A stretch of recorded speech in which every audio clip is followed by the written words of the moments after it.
Ladies and gentlemen, what's going on? It's Eagle Talks Football. We're back again with another video. And today I'm in my car, a little bit of a different setup as I'm not home for the entire weekend. So I need to give you guys this update video because there's been some things going on that we need to discuss. And I will be trying to put whatever information I have right here on the screen with my editing system. Now, first things first, what do we need to discuss today? Brighton's what do you call it? Pedro. We've been linked to him. And that's one of the first things I'm going to discuss with you guys. What do you guys think of Joao Pedro? Would you take him at Arsenal? Personally, he's not a level raiser. He just makes sure we keep our floor. I think right now he's young. He could replace Eddie Nketiah. He's somebody who could also play on the wing, not only play up top. So he could add some versatility and be maybe cover for Saka. But he's not somebody who's gonna push us forward, push the team forward, and make us a much better team. He's just a floor raiser, not a level raiser. But yeah. People want guys like Pedro Neto, who Wolves have said they're not going to stay in Pedro Neto's way if he wants to move away from Arsenal away from Wolves to another club. So Wolves are not going to stay in the way of Pedro Neto. I think that's a little bit more of an ambitious signing. But talking about ambitious signings, ladies and gentlemen, this one here is crazy. Victor Osimhen. Arsenal might be making a last-ditch effort to try to get Victor Osimhen late in the window. Yes, Arsenal could make a move to try to get Victor Osimhen as they've seen that Napoli are willing to lower their valuation for Victor Osimhen. PSG and Chelsea have not yet been able to strike a deal for Victor Osimhen, and Arsenal could come in and try to snatch that Victor Osimhen. Honestly, he's a great striker, but is he the best fit? Like, with 130 million pound offer, that wouldn't make sense. But if it's close to 80, 90, even 77, now we're talking. Literally half of his original price tag that people wanted, because they wanted, what was it? They wanted 130 or something like that originally. That's 130 euros. If they're only asking for like 70 something pounds now, Arsenal could get that done. But would Victor Osimhen be the player that would change Arsenal's whole thing and take us to another level? With Victor Osimhen, now we have that number 9 that can score goals, but there's concerns over his touch. There's concerns over some people have concerns over his technical ability. I have people who support Nigeria and watch AFCON and say, yo, this guy is not what he's made out to be. You need to relax. Some people saying injuries are a concern over Victor Osimhen and the amount of money we'd be spending on him. But is Arsenal willing to just say, you know what, forget about that, we've done our research, and go get him? Personally, for me, I've never been sold on Victor Osimhen, Gyökeres. I've always said to myself, we should just go get a winger and wait and try to get Isaac. I think Isaac's better than all of them, personally.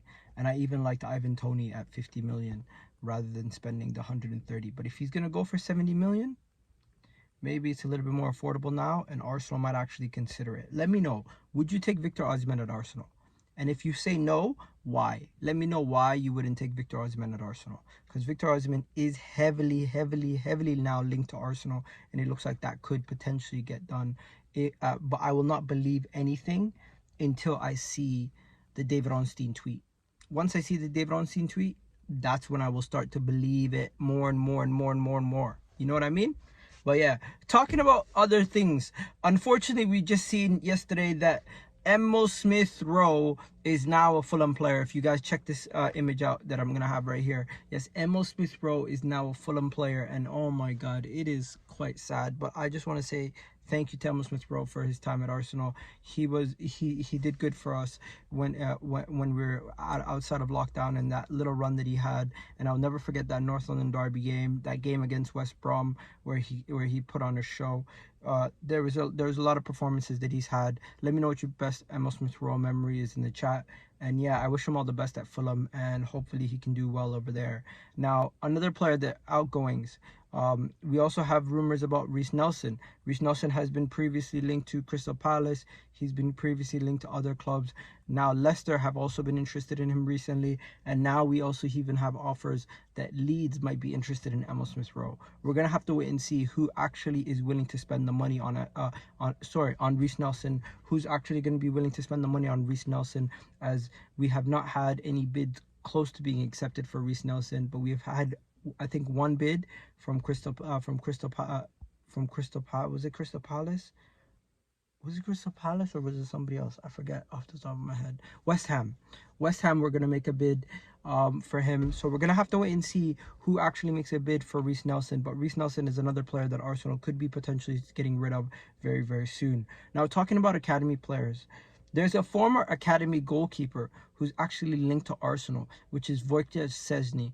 And in the case that Aaron Ramsdale does leave, Wojciech Szczesny could be returning to Arsenal, as he wants out of Juventus, and Arsenal could bring him back to the Emirates, as Wojciech Szczesny has emerged as a possible option to return to Arsenal. Now, the goalkeeper situation is very interesting because Ramsdale is still linked to Newcastle, and if Arsenal do make a last-ditch effort to get Newcastle's Bruno Guimaraes, which wouldn't make any sense to me at this point, because I'm pretty sure Newcastle have already sorted out their goalkeeper situation themselves already. Again, have they not? Have they not gotten another goalkeeper from Forest or somewhere else? Like, Ramsdale going to Newcastle, I don't think it's going to happen. Bruno Guimaraes coming to Arsenal, I don't think it's going to happen. So you guys need to chill with all that stuff. Also, it's crazy how much news can happen in a couple days when I don't do a video. Next, Eddie Nketiah. How much is Eddie Nketiah worth? How much money is Eddie Nketiah actually worth? Because Arsenal have now rejected 2 bids. 2! Arsenal have rejected 2 bids for Eddie Nketiah from Marseille. I think the first bid was around like £20 million, and the second bid was around like 23 million pounds. The second bid actually being closer to 30 million euros.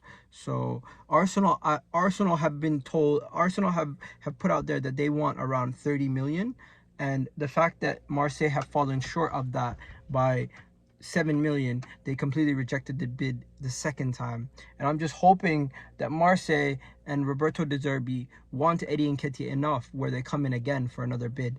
If Eddie gets sold for 30 million, you gotta give Edu credit. He's now getting reasonable value for Emil Smith Rowe and Eddie Nketiah, and potentially even Reece Nelson. So yes, our player sales at Arsenal have been poor, but we might be turning a corner. We might be improving on our player sales, as this looks like we might be heading in the right direction with our player sales in potentially selling Eddie Nketiah for a reasonable price. That would be really, really good. And yeah, in other news, there's not really much else that I need to discuss. Julian Alvarez is not headed to Arsenal, guys. None of that stuff. He's probably going to head to Atletico Madrid if he does leave. Atletico Madrid and PSG have also been interested in Julian Alvarez. So Arsenal are not going to be even in the race for Julian Alvarez. You can just forget about Julian Alvarez to Arsenal. And just trying to think of any other stuff. Mikel Merino. That deal's almost done, ladies and gentlemen. The Mikel Merino to Arsenal deal, yes. Amazing fee. Less than it's going to be 30 million euros or something like that, if I'm not mistaken. He's going to be coming to Arsenal very soon. He's going to be the next signing through the door. He's a decent age, 28 years old, good experience, cheap price, and he improves our midfield massively. Brings in another left-footed midfielder into our team, and he could be the Granit Xhaka replacement we have been looking for. I've spoken to a lot of people who watch the La Liga very, very, very closely, and they've been telling me Mikel Merino is amazing. And Arsenal got probably one of Real Sociedad's key pieces, and he's going to come into this Arsenal team, and people are going to be surprised how much he's going to improve us. That's what people are telling me right now. His passing is there, his physicality is there, all around game is there, his leadership, and he's just one of those guys who steps up consistently, game in, game out, just gives you a 7 or 8 out of 10 every single game. And that's what we need. We need more consistent players to come into this team that are available. And with Thomas Partey and Jorginho getting a little bit older, I don't know if we can rely on them as much next season. So it was crucial that we bring in a midfielder that can handle the workload that we're going to be asking them to have. But yeah, that's it for today, ladies and gentlemen. Hopefully you guys enjoyed this video. A little bit of different scenery, but please do like the video. Please do subscribe to the channel if you're new, and love for the love, people. I'll catch you guys on the next video. I'm in London right now. I'm actually near London Coney, picking up a cake for my son's birthday. But yeah, you guys have yourselves a wonderful day. Love for the love, people, and I'll catch you guys on the next video. Hopefully I'll try to do a live very soon, and apologies I couldn't do vibes from the 6 or anything, any live streams over the last 2 days. Just been extremely busy. Catch you guys on the next one. Peace.